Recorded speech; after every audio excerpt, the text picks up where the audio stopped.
Greetings, everyone following along this Advent journey. We're at Thursday of the second week of Advent, following along with Kathy's theme of practicing honesty. And today, Kathy reflects on the idea of shame. And as she writes, "You are defective. You are not worthy. You will never measure up. You will never be enough. Who do you think you are? What is wrong with you?" Do any of these sound familiar? I know they do for me, and indeed, shame is an emotion I am quite familiar with. Indeed, many of us are. Our culture is very good at fostering a certain level of shame in us over the big and the small. Brené Brown says if we can share our story with someone who responds with empathy and understanding, shame can't survive. I know shame for many of us debilitates us.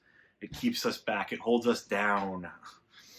Indeed, I see shame as one of the number one things I encounter among my friends who use drugs that keeps them from becoming healthier, is the shame our culture places on them. And everyone I've seen get healthy has in some way managed to say no to that culture of shame. So Kathy invites us this week to ask, where is shame rearing its ugly head in our lives? What is rolling around in our heads and our hearts about our value and our worth? Quarantine has brought a lot of shame as a parent.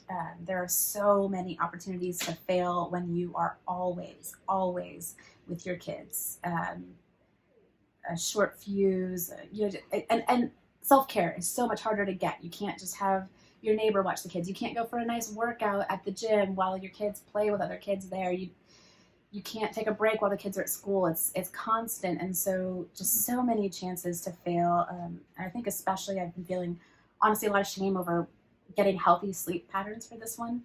We haven't been able to do that, and so much of it has to do with the exhaustion of the marathon of parenting on COVID. And it's easy to say, it's easy for me to say, it's not easy for everybody to say, but it's easy for me to say my value, my worth isn't caught up in my work. Like I was taught from a young age, blessedly, that's not who you are, but it's much harder to say it's not caught up in my success as a parent. That shame is just so much deeper. And I think it's been a blessing to name it and to have some places, mainly online because of COVID, but some places where other parents share their own shame, and we can inhabit that together, be honest about it together, and find the light in and with each other. How about you? I mean, shame rears its head in lots of ways, and it continually rears its head during this pandemic in my work, and in constantly feeling like I am never going to be the person I want to be or succeed how I want to be, because like so many of us, we cannot do our work the same way during this pandemic. And as a pastor, shame constantly says you should be able to ... You should be able to do this and this. You should be able to take care of all of this. You should have this vision that fixes everything. And so often there are weeks during this pandemic when all I can do is just stick my head above water and take a few breaths. And shame tells me that's not okay. You should be doing better. So facing my shame is recognizing, no, my worth is not in my productivity every week. That I am still worthy of rest and love and all the things, even if I don't succeed where I want to succeed.